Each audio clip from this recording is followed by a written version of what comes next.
Saludos para quienes nos acompañan en la mesa de esta tertulia de jueves. Fernando Butazzoni. Hola, buen día. Carlos Ramela, ¿qué tal? Buen día, ¿qué tal? Antonio Mercader. Buen día, ¿qué tal? Y Esteban Valenti. Buenos días, chau. ya hablaremos de eso. Vamos a nuestra agenda de hoy que, digamos que está desbordada de temas, ¿no? Porque podemos elegir varios y hay alguno obligatorio que viene de afuera. Aunque claro, se refiere a un asunto que siempre ha sido muy sensible en el debate acá, adentro del Uruguay. El presidente de Estados Unidos, Barack Obama, y su colega de Cuba, Raúl Castro, anunciaron ayer un cambio histórico en las relaciones bilaterales. Según dijo el propio Obama, la política vigente hasta ahora fracasó durante décadas. Se abren las relaciones diplomáticas entre Estados Unidos y Cuba, van a intercambiar embajadores. Estados Unidos anunció una larga serie de medidas en esta dirección y hubo ayer intercambio de presos. ¿Cómo vieron esta jornada, este día histórico, dicen todos, y da la impresión de que por ahí... Esta es una de esas ocasiones en las que el adjetivo no es exagerado, ¿no? ¿Quién empieza? Bueno, si nadie quiere empezar, empiezo yo. Todo muy tímido. No, yo para nada. Yo creo que realmente es una muy buena noticia creo que para todo el mundo. Era una situación, digamos, que se prolongaba en el tiempo por razones bastante entreveradas, por decirlo así, y en algunos casos bastante mezquinas. Y creo que el presidente Obama dio un paso en una dirección muy fuerte, muy firmemente, en una dirección destinada a, digamos, mejorar, normalizar y mejorar las relaciones con América Latina en general y no solamente con Cuba, porque esa situación tan peculiar, tan extraña, tan tirante, lo que provocaba era dificultades también en el relacionamiento de Estados Unidos con algunos países de América Latina. Lo que pasó fue que esos países que tenían una posición crítica hacia el embargo o el bloqueo, como se le quiera llamar, de Estados Unidos a Cuba, que tenía sin duda graves perjuicios económicos y de todo tipo, políticos también, muchos países, se fue ampliando el espectro de países latinoamericanos que tenían esa posición crítica. Yo quiero recordar que la relación de Estados Unidos con Cuba fue muy, digamos, tormentosa durante toda la historia, no solamente a partir del triunfo de la Revolución, que es una relación muy especial, muy cercana, muy carnal. El propio Martí estuvo exiliado en Estados Unidos y desde allí organizó... Conozco el monstruo porque viví en sus entrañas. Bueno, muy bien, lo acaba de citar Antonio Mercader. Desde allí organizó la última guerra de independencia. Cuba fue el último país latinoamericano en independizarse, en obtener su independencia formal. Estados Unidos interviene al final de la guerra de independencia para prácticamente instalar una especie de cogobierno, digamos, o de gobierno títere de la Primera República de Cuba en 1902. Es decir, fueron relaciones muy complicadas, muy entreveradas, muy cercanas, con dimensiones totalmente incomparables. Estados Unidos una potencia desde ya aquella época y Cuba un país pequeño, agrícola, etcétera, etcétera. Creo que este paso que se da favorece en todos los sentidos, no solamente a Cuba, al pueblo cubano, a los que en Cuba proponen o proclaman o reclaman o exigen cambios, sino también mejora sustancialmente o va a mejorar sustancialmente el clima de relacionamiento entre Estados Unidos y el resto de los países de América Latina. Bueno, yo quería dar algunos datos para ubicar un poco la cuestión, y decir que no ha sido tan sorpresivo esto, que era previsible. La prensa norteamericana ya venía hablando de esto hace algunas semanas y se especulaba con que iba a haber una decisión en tal sentido. Algunos datos. En primer lugar, una encuesta reciente ha revelado que el 56% de los cubanos radicados en Estados Unidos estaban contra el embargo. Quieren el levantamiento del embargo. Y lo más curioso es que el 60% de los cubanos radicados en Florida, es decir, los que se supone que son los más duros, los que están más en contra de Fidel Castro, de Raúl Castro y el régimen castrista, quieren el levantamiento del embargo. O sea que ese ya era un dato, que no va a haber una gran protesta como no la hubo ayer en Miami esa protesta que se espera, una manifestación contraria. En segundo lugar, Cuba está en un proceso también de reforma y de cambios y de privatizaciones, y 1 millón de empleados públicos pasaron al sector privado, está abriendo, hay más facilidad de comunicaciones, se permite una tímida oposición con la bloguera esta Joanny Sánchez y demás, algunas cositas se autorizan. O sea que digo, ese proceso de apertura también lo favorece. En tercer lugar, había una fecha, había algo de carácter cronológico, la Cumbre de las Américas, en abril en Panamá. Panamá ya había hecho cuestión en que Cuba tenía que estar presente. Ya en la última cumbre había habido problemas porque se había insistido en que Cuba debía estar y Estados Unidos rechazó. Si Cuba va, nosotros no vamos, dijo Estados Unidos, dijo Obama en aquel momento. Pero esas reuniones en abril y había que buscar una solución antes de abril. Y ahora sí, ya la cumbre de Panamá se realizará con los dos presidentes. O sea que había una cantidad de factores, incluso cronológico, que obligaba a tomar una decisión urgente. Todo indica que la salud de Alan Gross también era un factor importante. También, ¿no? Se temía la posibilidad de que muriera, de por que problemas muriera de salud serios que estaba atravesando, y era todo un problema. Sin duda era un problema para la relación bilateral, pero era un problema para Cuba porque perdía una moneda de cambio, ¿no? ¿Qué era una moneda de cambio, Gross, en definitiva, ¿no? Un hombre que fue más bien por temas de la comunidad judía, a solucionar problemas de internet, etcétera. Digo, no estaba claro si era un espía Alan Gross. Digo, lo que sí hay que tener, lo que es evidente es que este es el inicio de un proceso, digo, que va a ser muy lento, como han sido siempre las cosas en Cuba, pero que es un paso en la buena dirección, sin la menor duda, ¿no? ¿Qué sigue? ¿Carlos, Esteban? Bueno, yo voy a elegir 3 palabras para definir esto que sucedió ayer, que es, uno es que es histórico, efectivamente se gasta mucho ese adjetivo, no lo voy a ni siquiera explicar, me parece que cambia a 54 años de una relación y que todos conocemos, por lo tanto me parece que es histórico. Segundo, que es realista, creo que hay un aspecto que es fundamental, es realista, refleja, digamos que un vestigio de la Guerra Fría, pensar que Estados Unidos tiene el tipo de relaciones que tiene con Vietnam, con lo cual, si hay un país con el cual tuvo una relación tormentosa y dramática, fue con Vietnam, y hoy es el principal socio comercial de los Estados Unidos, era un vestigio absolutamente fuera de la realidad. En realidad, los discursos de ayer de ambos presidentes son discursos de realismo no mágico, realismo crudo y duro. Negocios, inmigración y emigración, relaciones internacionales, una condena permanente. No hay duda de que va a ser un proceso complejo el desmontar el bloqueo, pero está en marcha y hay un cambio radical de tendencia. No un pequeño pasito, un cambio importantísimo. Y el tercero es valentía, porque ambos países, sobre todo ambos presidentes, porque lo miro a mi amigo que conoce Cuba, no es un tema fácil este. ¿A qué amigo está mirando? ¿Cuál amigo? No, pero aquel lo conoce más. Aquel es Fernando Butazzoni. ¿Pero por qué lo decís con esa connotación? Pero porque lo conocemos, hemos estado muchas veces. Él vivió en Cuba. ¿Mucho tiempo? Sí, claro, varios años. Sí. Yo viví varios años, y además en general la gente sabe que yo viví varios años en Cuba, porque lo he dicho muchísimas veces. Sí, no objeto. No. Entonces, no tiene como objetar. Yo lo conozco también bastante a través de haber ido muchas veces, tener una oficina de prensa, y mi esposa vivió exiliada muchos años en Cuba.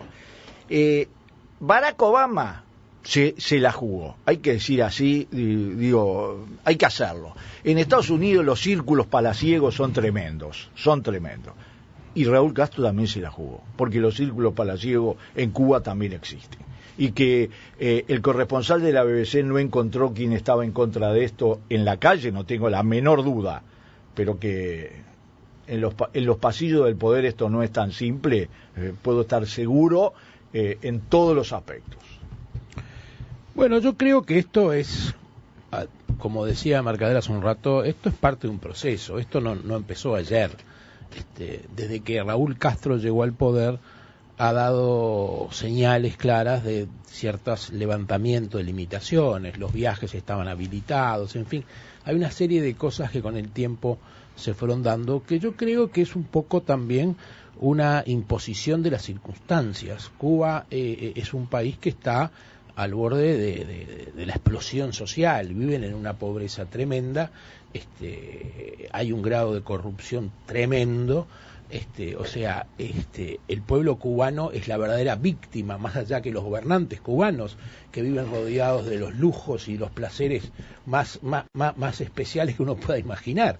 Entonces, ese pueblo era el que merecía, de alguna manera, una solución de este tipo. Y se dio, y para bien, además por el sentido de que esto no significa un cambio en la esencia del discurso americano, sino, como bien lo dijo Obama, en la estrategia. Fue el camino que elegimos el que no ha servido. Pero el objetivo sigue siendo el mismo, que es la democracia y la libertad para Cuba.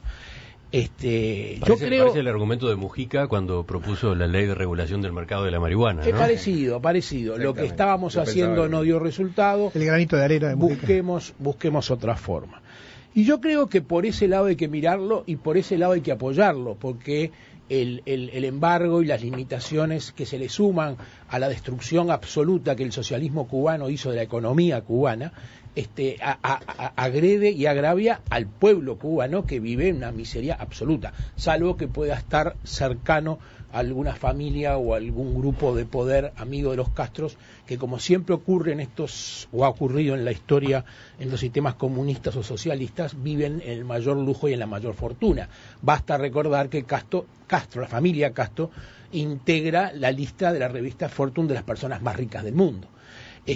Ahora, lo que sería bueno ahora que este paso de tanta alegría se da para todos, es que muchos de los que han silenciado la verdad de Cuba, incluso nuestros propios gobernantes, nuestro propio presidente, que es tan propenso a hablar de los sirios, de las costumbres de nuestros abuelos, de por qué el gobierno argentino hace así, Brasil hace así, Estados Unidos así, como si fuera un poco el oráculo del mundo, por una vez denunciara la dictadura arbitraria y déspota que hay en Cuba y la corrupción galopante que hay al lado de la familia Castro, que son los dueños de todo. O sea, sería bueno que ahora que se terminó la excusa del embargo y que ahora que Cuba va a tener posibilidades de desarrollo que seguramente van a ayudarlo en la apertura, el gobierno uruguayo se sincerara y dijera de una vez por todas la verdad. El gobierno uruguayo y otros tantos hipócritas latinoamericanos que protestan por todo, pero con Cuba se callan solemnemente. ¿Fernando? Sí, yo creo que... Me dio la impresión de que tenías algunas cosas para contestar. No, contestar no. Opinar. No, yo no tengo nada para contestar. No sé, comparte gestos que interpreté de esa forma. No, pero son gestos... El que calla otorga. De humor. Por supuesto. O sea que... a ver, yo quiero aclarar una cosa porque, sobre todo, el doctor Antonio Mercader tiene una actitud de sorna, digamos. Yo tengo una postura muy crítica con respecto a Cuba. Sardónica, más bien. Sardónica, ahí está. Una postura muy crítica con respecto a Cuba desde hace décadas, la cual ha sido no solamente pública, sino que además me ha ganado el escarnio de muchos de mis compañeros de la izquierda.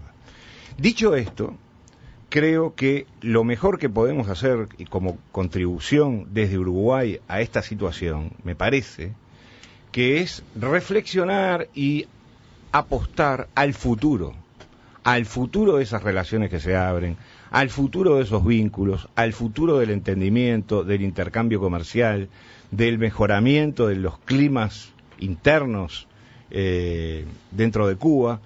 Creo que mal haríamos si nosotros ahora empezáramos a hacer facturas y pasárselas a aquellos que dijeron tal o cual cosa, a aquellos que hicieron tal o cual cosa. Me parece que eso es política menor. Creo que hay que pensar en el futuro, sobre todo del pueblo cubano, que ha sido el que ha sido más castigado por toda esta situación. Mientras las viejas familias del cogollo, el complejo azucarero cubano que se fueron a Estados Unidos, a Miami, cuando al triunfo de la revolución, siguieron hasta hoy medrando con el embargo y con el bloqueo y con el enfrentamiento entre Estados Unidos y Cuba, haciendo muchísimos negocios a partir de eso. Me parece que el pueblo cubano, tanto el que vive dentro de Cuba como el que vive en Miami, ha sufrido más duramente las consecuencias de esta situación. Este nuevo paso, lo que creo es que puede aliviar esa situación de división, de separación de familias, de penurias que viven tantas personas. Ahora sí, por una alusión. No, tampoco. No hay alusiones. Carlos levantaba la mano. Conozco la prédica y las cosas que con mucha honestidad Fernando ha dicho siempre al respecto, pero creo que pedirle coherencia y honestidad intelectual a nuestros gobernantes no es de política menor. O sea, cuando uno es gobernante, uno tiene que ser claro, tiene que ser coherente, tiene que ser preciso. Uno no puede criticar cualquier cosa y hablar cualquier cosa como si fuera el filósofo del mundo y callarse sobre Cuba. Es la verdad. Yo sé que acá hay mucho amor compartido, incluso hay una culpa de Cuba que hoy la está tratando de redimir, que fue su exportación del terrorismo al mundo. Nosotros los uruguayos lo sufrimos. Quienes hoy nos gobiernan se formaron como terroristas en Cuba o con el apoyo de Cuba. O sea, hay cosas que no hay que olvidar, que hay que decir, que hay que sincerar, porque este futuro que pide Fernando se tiene que dar sobre bases sólidas, sobre la verdad, sobre un requisito de que, bueno, Cuba no es, como él muy bien lo dijo ya muchas veces, pero no lo dicen muchos gobernantes uruguayos, no es ese paraíso idílico que nos hicieron contar. Basta ver cómo vuelven los legisladores frentistas que van a Cuba ahora por primera vez en su vida, vuelven destrozados y desesperados de la desilusión con la que regresan. Y un último tema, es claro que el embargo permitió negocios y permitió que hubiese mucho lucro indebido como genera todo embargo y toda situación. Pero cuidado que los mayores negocios los hicieron los castristas y sus amigos, porque quienes más lucraron con el embargo fue Fidel Castro y su gente de alrededor, porque como todos, los que tienen el poder son los que logran las pequeñas brechas para lograr la riqueza en esos momentos. O sea, si queremos un futuro para Cuba, si queremos que esta medida de Obama de cambio de estrategia sea la apertura que le dé bienestar económico a un pueblo que está destrozado y que vive, creo que con, no sé si son $10 por mes, en la mayor miseria que uno puede imaginar. Lo que tenemos que hacer es ser sinceros con Cuba y no seguir vendiendo un verso sobre Castro y lo que Castro hizo, cuando Castro ha sido un desastre que ha destruido el país y se ha enriquecido personalmente. A ver, Esteban, tú, a propósito de ese tipo de planteos, ¿qué decís? No, yo voy a discutir la situación general. Ese planteo es el mismo planteo que vengo escuchando hace 50 años. Y porque es la verdad. Por lo tanto, digo, no agrega nada. Es un discurso que digo, es el mismo que están haciendo los republicanos en los Estados Unidos. No, yo estoy a favor del levantamiento del bloqueo. Bueno, yo creo que... Pero pido la verdad, Esteban. Muy bien. Linda verdad. Yo, digamos, con todo lo que ha implicado desde el punto de vista personal, etcétera, también he tenido una posición muy clara y la tengo muy clara. Este cambio además me va a sacar una duda histórica también, y es en qué medida efectivamente el embargo era una plataforma política, ideológica para mantener el apoyo al sistema en Cuba, o en qué medida efectivamente hay razones de otro tipo, completamente diferentes, que uno yendo a Cuba las encuentra, porque efectivamente es un país con dificultades económicas, con problemas en las nuevas generaciones que no tienen la misma visión que las viejas generaciones, todo lo demás. Pero también, digo, recorriendo Cuba como lo he hecho, encontrás un nivel un límite para la crítica que tienen los cubanos. Es así. ¿Tá? Es decir, ni se considera, ni siquiera tienen planteado en el orden del día, lo dijo muy bien el corresponsal de la BBC de Londres hoy cuando lo entrevistaste, ¿no? Es decir, es un proceso mucho más complejo que el de otros países. Tú decías que ni siquiera tienen qué cosa en su cabeza. Voltear el socialismo, cambiar el rey, es un proceso mucho más complejo. Creo que de todos modos, lo cierto es que al mejorar las relaciones Estados Unidos-Cuba, y ni que hablar si se elimina el bloqueo o si se lo va desarmando de a poco, desaparece un factor que por un lado ha sido la explicación de los problemas económicos, ¿no? Claro. De Cuba.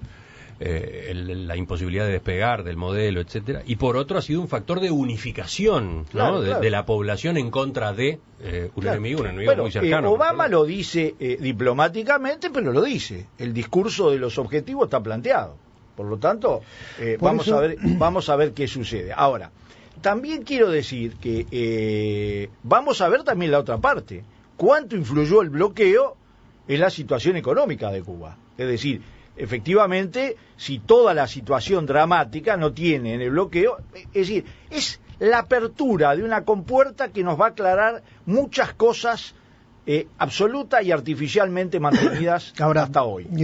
Esteban, decir que el embargo, bloqueo, como lo quieras llamar, es la causa de los problemas económicos de Cuba, es ignorar la serie de desastres, torpezas, errores absurdos cometidos en Cuba desde el 60, con las zafras de azúcar fracasadas, con los intentos de industrialización ridículos, con las vacas enanas que quiso inventar Fidel, con todo tipo de disparates. Digo, ni que hablar lo que fue el Che en el Ministerio de Industria. Tú vas a Cuba y recordás al Che guerrillero y te dicen, sí, el Che guerrillero. Recordás al Che ministro de Industria y la gente se ríe todavía de las cosas que hicieron.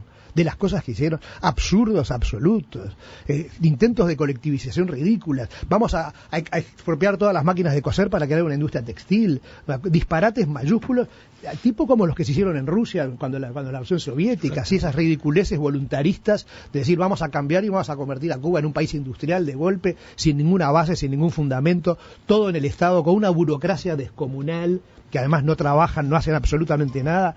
Es decir, hace 55 años que Cuba está en ese régimen, no puede decir que es el embargo. El embargo además alcanza ciertos sectores, ciertas firmas, pero ¿cuántos países comercian con Cuba?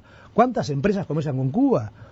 Miles de empresas, es decir, no está prohibido al mundo comerciar con Cuba. Los españoles han invertido, los suizos han invertido, los canadienses han invertido. ¿Cuántos hay? O sea, que decir que el embargo fue lo que los constriñó y que condenó al fracaso al modelo cubano, no. El modelo cubano se condenó al fracaso por sí mismo, por los errores que ha tenido el comunismo en general, por su estatismo, por la falta de libertad, etcétera, etcétera. O sea que ese tema de decir el embargo es la causa, vamos a ver ahora si en los próximos 10 o 20 años, sin embargo, Cuba progresa, no va a variar mayormente, no. Pero, perdón, quiero decir otra cosa, Emiliano.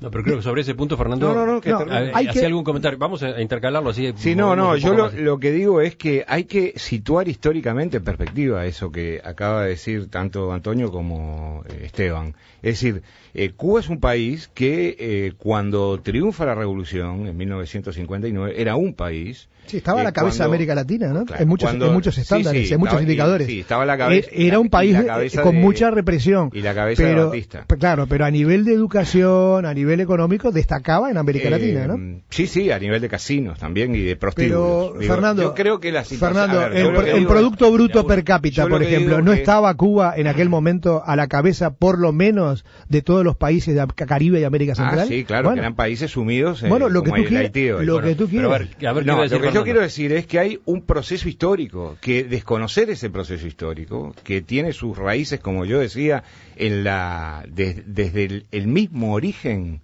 desde la doctrina Monroe, desde que Quincy Adams dijo la teoría de la fruta madura que caería cuando del árbol en la cesta que era los Estados Unidos. Es decir, desconocer que hay un proceso histórico y que ese proceso histórico tuvo avatares extraordinarios y digamos muy imprevisibles, por decirlo de alguna manera, y que generó toda una situación que la propia dinámica de los hechos llevaron a la situación actual. Me parece que es de alguna manera escamotear una parte de la realidad. Bueno, están quienes interpretan que fue la política de Estados Unidos la que llevó a Fidel Castro a abrazarse a la Unión Soviética, ¿no? Bueno, es una interpretación histórica. También hay que decir que cuando la Unión Soviética se desploma y cuando el resto de los países del este de Europa se desploman con la Unión Soviética, Cuba decidió apretar las clavijas, implantar un periodo económico especial y cerrarse al mundo. Claro, pero digo, hay una cosa, Fernando, que es innegable. Digo, el fracaso del sistema económico, digo, sobre la base del comunismo, digo, fue un fracaso absoluto, tan fracaso como fue en Rumania o como fue en Alemania Oriental o como fue en la propia Unión Soviética. Pero es que nadie claro, pero les ha costado 55 años y el sacrificio de 3 generaciones consecutivas sumidas en la pobreza. Claro, pero es como donde un arquitecto o un abogado gana 25 a 30 dólares por mes. Pero es como la esclavitud. Es decir, yo me acuerdo, la esclavitud en Estados Unidos terminó porque hubo una guerra en la cual murieron cientos de miles de personas y un bando ganó y otro perdió. Yo estuve en Cuba hace unos años y recuerdo que estuve con abogados, arquitectos y gente incluso vinculada al gobierno y me decían, mira, yo estaba en el Hotel Nacional y me dicen, mira, el Botones del Hotel Nacional gana por día lo que yo gano en un mes, de propinas nada más, porque le dabas $1 de propina o 2. El tipo llevaba 20 o 30 dólares de propina diarias, y el tipo era arquitecto, ingeniero, y no ganaba nada. Digo, esa era la miseria rampante, como la prostitución juvenil. Veías prostitutas muy jovencitas porque la familia las mandaba a prostituirse para poder comer. Es cierto. Redondeamos este tema, a ver, con un par de intervenciones. No, yo lo que voy a decir, hablando de qué va a pasar con la caída del bloqueo, del embargo, es evidente que Cuba económicamente va a dar un salto adelante, porque el empresario americano va a colonizar Cuba. Cuba está virgen después de 40 o 50 años de desastre, de economía que arrasó todo, destruyó todo, para que vengan empresarios. Han venido otros países, pero van a venir los americanos. Y Cuba va a actuar como China. Somos comunistas, pero viva el capitalismo, que eso es lo que está atrás de la apertura de Raúl Castro. Raúl Castro lo que quiere es que le traigan negocios para que el pueblo coma, tratando de seguir él y su familia enquistados en el poder, viviendo de todos los curros que han creado entre todos estos años. Pero Cuba se abraza al capitalismo, se termina el ogro imperialista yanqui, lo quieren adentro y quieren que vengan todos los empresarios. Cuando ayer el pueblo cubano festejaba en las calles, festejaba y lo decía, hablando de los negocios que van a venir y de la plata que va a venir y del turismo que va a venir. O sea, los americanos van a sacar a Cuba de la pobreza, y Cuba va a ser otra China, comunista, orgullosa comunista, pero capitalista al máximo. Sí, hay un detalle, perdón, un detalle. ¿Quieren seguir hablando? ¿Qué le parece si ponemos una cosa muy breve, información? Vamos a actualizar la información breve. Y después seguimos. Una cosa muy breve. Lo que habría que analizar es por qué Estados Unidos y todo el mundo tiene tan excelentes relaciones culturales, diplomáticas, comerciales con China, y tantos pruritos han tenido en tener relaciones con Cuba. ¿Sabe por qué? Porque negociar con China y tener relaciones diplomáticas con China es un gran negocio. Y con Cuba no es un negocio, o no lo era hasta ahora, y entonces no importaba demasiado.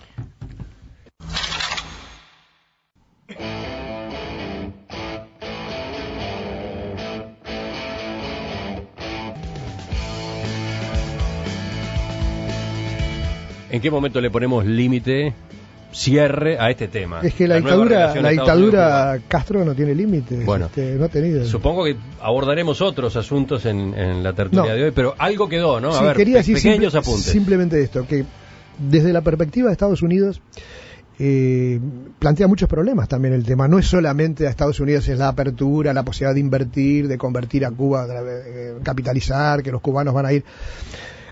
Uno de los problemas más serios que tiene Estados Unidos y que se plantea es, si hubiera un cambio abrupto de régimen, cosa que no les gusta que haya un cambio abrupto, significaría una emigración masiva de cubanos hacia las costas de Florida que Estados Unidos no quiere.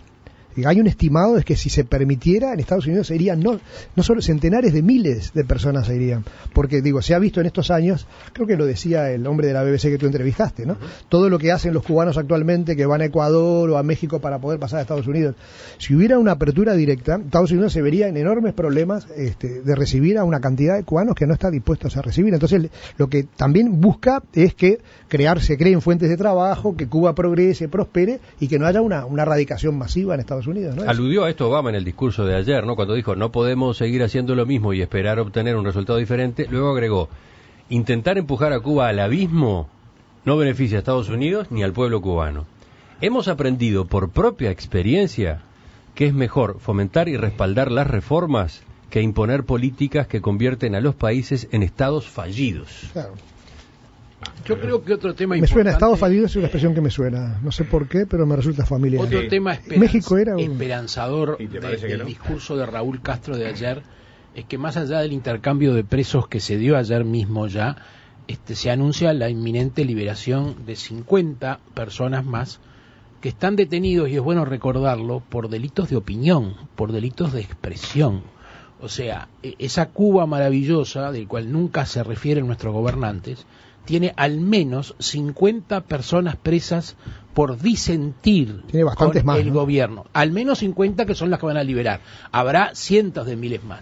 Es bueno saberlo, porque acá que hablan desde hasta del perro de Dilma y la cara de Cristina y el ojo del tuerto, yo nunca escuché que nuestros gobernantes, tan proclives a proclamarse a todos los premios que existan de defensores de derechos humanos, hablen de la situación de esas personas que están presas en el paraíso cubano por pensar distinto. Entonces, ojalá esta apertura, así como sirvió para liberar a los que estaban presos en Estados Unidos y agros, sea también un camino de apertura en ese sentido, que permita que exista el disenso, cosa que además cuando hablabas con el corresponsal de la BBC, hubo algo que me pareció muy interesante, que es que él ve muy difícil lo que es el acuerdo para Internet y para el avance de Internet, porque ahí está uno de los logros o de los apuntes que tiene Estados Unidos en su mira, porque en Estados Unidos, y la propia comunidad cubana lo piensa así,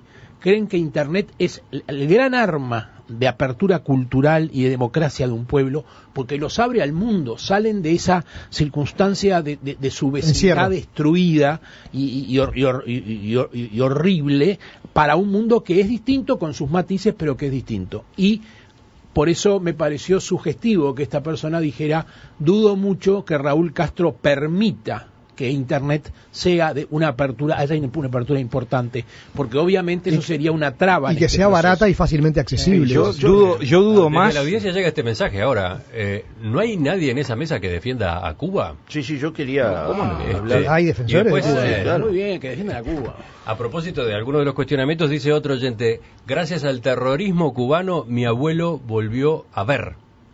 Aludiendo pero es otra al cosa, programa pero, en el que participaron yo voy a- oftalmólogos cubanos aquí en el Hospital Yo soy Chamboa. crítico de Cuba, lo he escrito, estoy en contra de que haya prisioneros de opinión.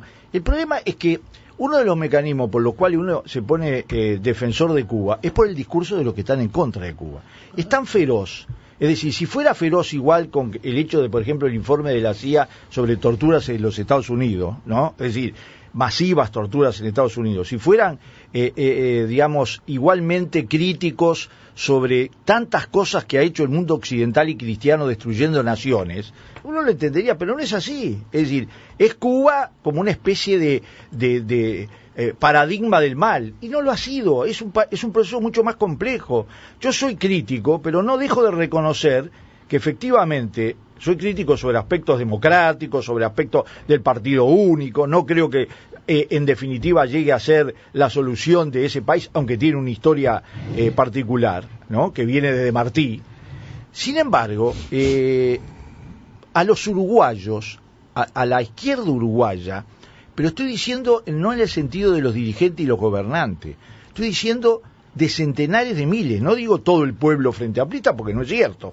Hay muchas diferencias, hay gente muy crítica, mucho más crítica que yo, pero hay una realidad, hay mucha gente que no son solo los partidos tradicionalmente pegados a Cuba, que tienen una posición crítica pero de respeto y de búsqueda de camino. Y yo voy a reivindicar que este gesto, lo que pasó ayer, es un cambio para América Latina, es un cambio para los Estados Unidos también, y todo en relación a una pequeña isla que tiene 13 millones de habitantes. Interesante el papel del Papa Francisco. Sí, ¿no? muy interesante. Y Canadá, ¿no? Y Canadá, el Papa Francisco jugó un papel muy destacado, y Mujica, voy a decir exactamente las palabras que dijo él. No es ni más ni menos de lo que dijo. No se cree el rey del mambo, pero es cierto que lo que pudo hacer lo hizo, y yo me siento contento que lo haya hecho. No, yo quería agregar solo una cosa, que hay un elemento también que a mí me parece que es importante, que es el elemento, la biología, como dice Tabaré Vázquez, ¿no? Es decir, cuando el corresponsal de la BBC decía que no cree que Raúl Castro vaya a abrir Internet, yo lo que no creo es que Raúl Castro tenga muchas opciones de tiempo para impedir esos cambios también. 83 años. Claro, ¿no? Y el segundo tiene 81. Machado Ventura. Es decir, también en Cuba hay una estructura de gobierno y de poder en la que personas de mucha edad están manejando los hilos del país, con enormes dificultades incluso desde el punto de vista físico, ¿no? Entonces ese elemento hay que tenerlo en cuenta. Ahora, con respecto a defender a Cuba, yo lo que quiero reivindicar es por decirlo de alguna manera, el concepto.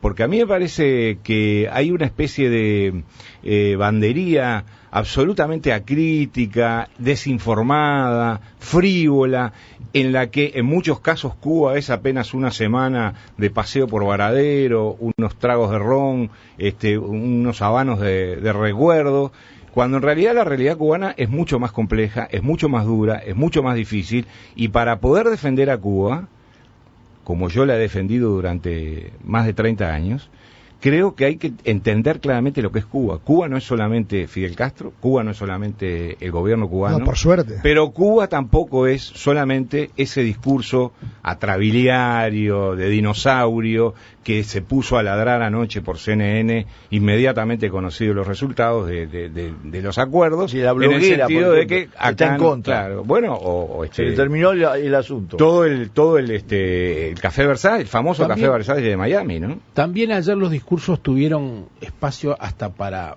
las bromas, porque Raúl Castro dijo en un momento que como presidente electo de Cuba habría que preguntarle electo por quién. No, ¿Por tiene qué? un Por su sistema, hermano. vos estarás en Porque- contra, pero lo tiene. Por su- bueno, sí, tienen como un tenía sistema, Stroessner, Esteban. era el mismo sistema que La hipocresía Stroessner. es enorme, A Esteban, ver. tienen un sistema así. O sea, es tan grande la mentira sobre Cuba, de los que dicen que Pero no ¿cómo hablan, vivió que no hablan de 54 Cuba. años? Porque tuvo un ¿Cómo dictador, vivió voy a porque tuvo un 54 dictador años? como ¿Cómo? vivieron otros con dictadores. Yo voy a Es tan citar a grande la Martí, mentira yo voy de a citar Cuba, a Martí. que siguen diciendo que los Castro fueron electos. Y después, cuando uno dice la verdad, la gente dice, pero no está... Yo critico a Cuba, pero la defiendo. La verdad es la verdad, Esteban. La verdad no se escribe de manera No, distinta. la verdad es compleja. No, En a ver, Cuba a ver. no hay elecciones libres. Bueno. O sea, que No. Castro diga que fue electo Lo último- es una tomadura de pelo No, a la yo, democracia. yo critico a Cuba, pero la defiendo. Y lo he dicho muchas veces. Está Y, bien, y agarra además, la yo voy a bandera. citar a Martí. Cree el aldeano vanidoso que el mundo es su aldea.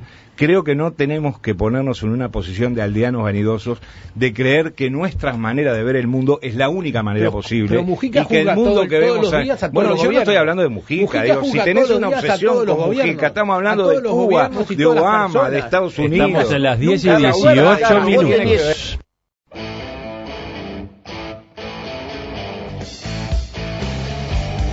Vamos a avanzar hacia otras áreas de la actualidad. ¿Por dónde vamos? ¿Por dónde concretamente? ¿Qué Bueno, inquietudes tenemos en la mesa? Yo quería mencionar rápidamente y sin querer con esto buscar una polémica postrera, ¿Qué dijiste, rastre? No. postre, Postre. sí, de postre viene. Sí, sí, La ley de medios, ¿no? La ley de medios, digo, simplemente para que reflexione el oyente en este momento. Se está votando una ley de medios que, por ejemplo, dice que en los informativos de la televisión no se pueden mostrar escenas de violencia. ¿Qué es una escena de violencia en la televisión? Podemos tener mil definiciones, que es un bombardeo, que es alguien que relata que fue objeto de una rapiña, una situación X, etcétera. No, digo, nadie lo sabe. Vamos a tener 5 personas que van a juzgar que es violencia y que van a tener capacidad de multar e incluso de clausurar un medio por emitir escenas de violencia. ¿Quién juzga realmente qué es violencia? Violencia también es una situación de miseria, una situación de violencia potencial. Violencia pues, pueden ser muchas cosas, lo mismo que la pornografía, la misma razón. ¿Quién juzga que determinada escena, que determinada película es pornográfica o no? Hay una larga discusión sobre el tema. O sea, vamos a tener censores, gente que nos va a decir que es pornográfico, que es violento, y eso lo detesto y creo que le va a hacer mucho mal al Uruguay. Sí, yo con respecto a esto que planteaba Mercader, debo decir que estoy totalmente de acuerdo. Yo creo que toda regulación de contenidos siempre es negativa. Hay un gran escritor sudafricano, ganador del premio Nobel, Coetzee, que señaló que, justamente hablando de la pornografía, que los límites a la libertad de expresión de un pueblo se miden ahí, en la pornografía. Y yo creo que todos esos elementos son negativos, no dan buenos resultados, entreveran el ambiente. Me parece que realmente, me parece que es importante tener una ley de medios y tener regulados los medios como en muchas partes del mundo, pero me parece que se entran en territorios que son pantanosos, negativos, que depende de las autoridades de turno qué aplicación se le da. Yo lo veo muy vidrioso eso. Yo creo que hacía falta una ley de medios audiovisuales, que la arbitrariedad y la concentración que se ha dado en todos estos años fue absolutamente negativa, con hechos de deleznable de reparto de frecuencias sin ningún tipo de regulación, pero también creo que cualquier medida administrativa que tenga que ver con los contenidos, aún en una ley correcta, no me gusta. Estoy seguro que va a pasar como los vaticinios que hizo Mercader cuando la reforma fiscal, que se venía el ocaso del planeta que nos iba a incluir. El ocaso de los bolsillos de la clase media. Sí, bueno, la clase media votó al Frente Amplio bastante más que lo que todos ustedes soñaban. Estamos escuchando los de A1, de A1. Entonces, mirá que vienen todos los mensajes. Deje hablar a Valenti, Mercader no interrumpa. No corte a Valenti, esa era la claque de Valenti. Entonces, que siga Valenti ahora. Yo simplemente esto, no va a pasar nada, porque la reglamentación no lo va a permitir, porque no hay espíritu en el Uruguay de ninguna manera de, digamos, es como se aplique y no se va a aplicar, y además esa comisión va a tener una representación plural, y yo creo que además de todo tiene tan poco tiempo de vida porque refiere a medios que en 4, 5, 6 años van a cambiar radicalmente por razones tecnológicas.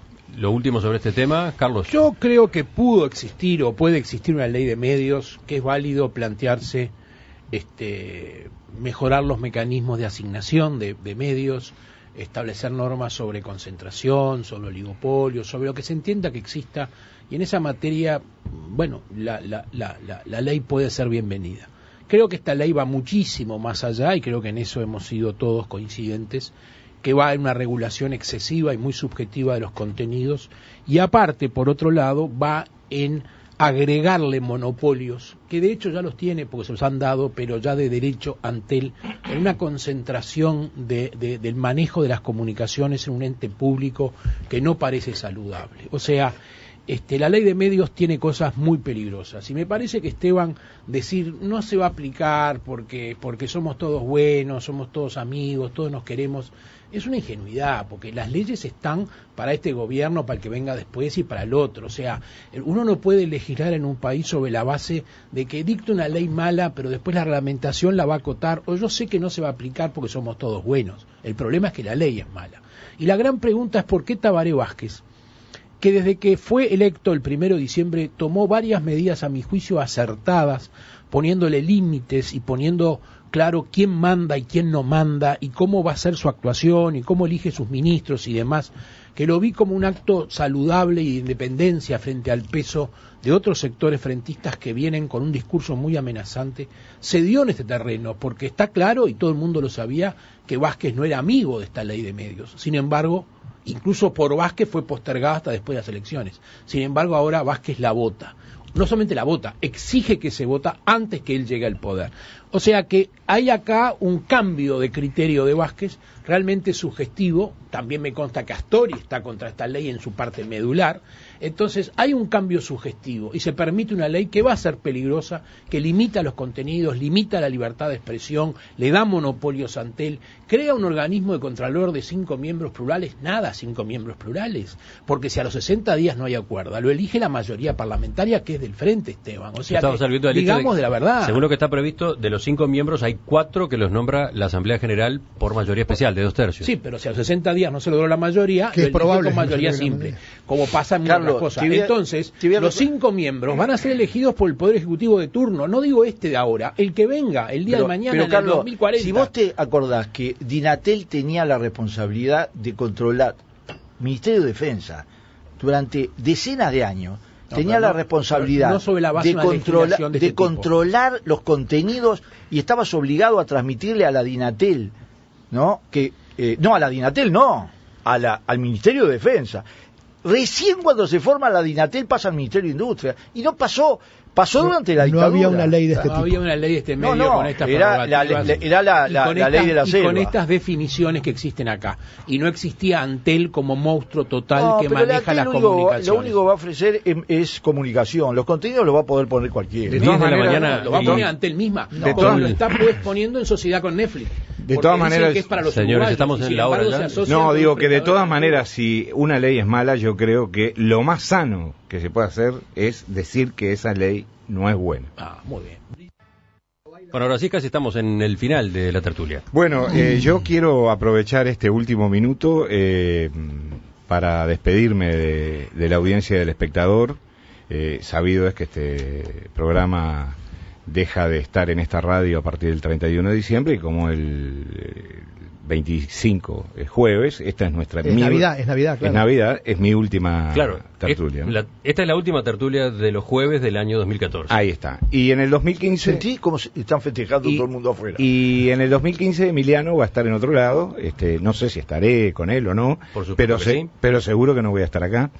Quiero agradecerle a Emiliano el haberme invitado a participar en la tertulia. Ya me había invitado hace unos cuantos años atrás, y yo juzgué que por tener actividades vinculadas al gobierno me parecía que no era lo correcto participar. Este año lo pude hacer, me dio un gran gusto, un gran placer, y también, hay que decirlo, me dio un gran placer estar en los micrófonos del Espectador, que es una radio emblemática del Uruguay, la vieja CX14. Así que no tengo más que palabras de agradecimiento, tanto para Emiliano como para el equipo, y me voy muy contento de este ciclo en la tertulia. Bueno, yo también me quiero despedir, primero agradecerle a Emiliano, que fue quien tuvo la iniciativa hace 10 años ya de llamarme y ofrecerme un lugar en la tertulia. Yo pensé que era por unos meses, pero terminó siendo por unos años. He aprendido mucho aquí, he aprendido mucho a mantener un diálogo civilizado, cordial, a tener diferencias, pero a saber laudarlas con ustedes y con otros grupos. Agradecerle a la radio también, porque hemos sido huéspedes de esta radio, que como bien decía Fernando, es una radio importante. Y también decir que creo que la tertulia ha dado y da y va a seguir dando una lección de democracia, ¿no? Digo, mis discrepancias con Valenti, contigo Fernando, con Carlos Menos, o con otros compañeros de tertulia que hemos tenido, han sido siempre en el entendido de que podemos discutir, podemos debatir, pero siempre con un respeto mutuo y siempre sin devaluarnos como personas. Y creo que esa es una buena lección para la gente en un país como este que aprecia la democracia y que felizmente ha tomado ese camino, ¿no?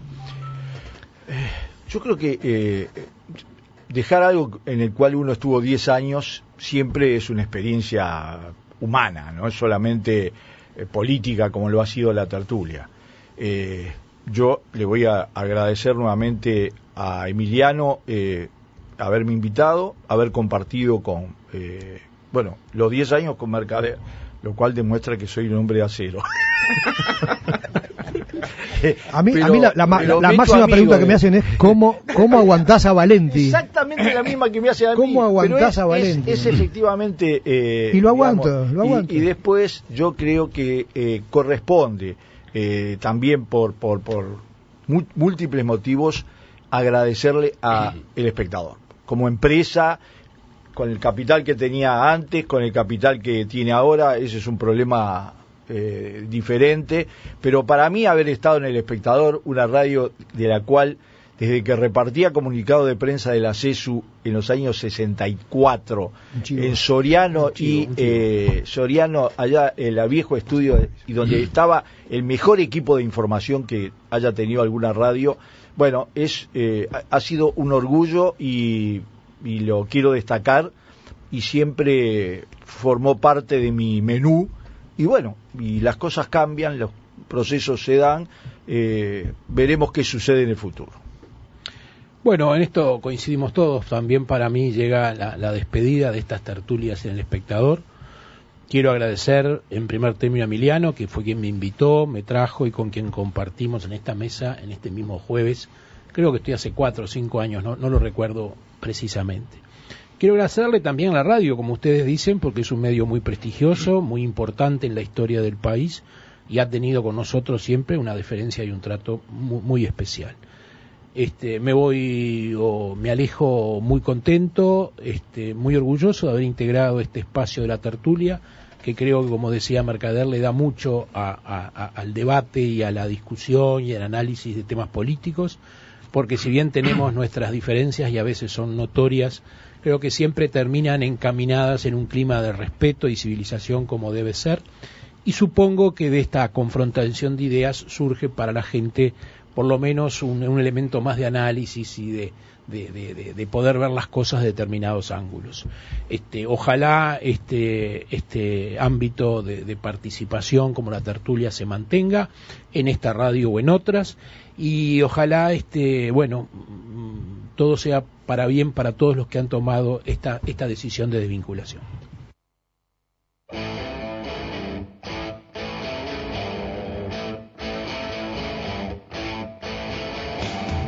Carlos Ramela, Antonio Mercader, Esteban Valenti, Fernando Butazzoni, gracias por los agradecimientos, gracias por esas palabras en lo que a mí me toca en particular. Y hasta la próxima tertulia de los jueves. Hasta la tertulia siempre. En Perspectiva 2015.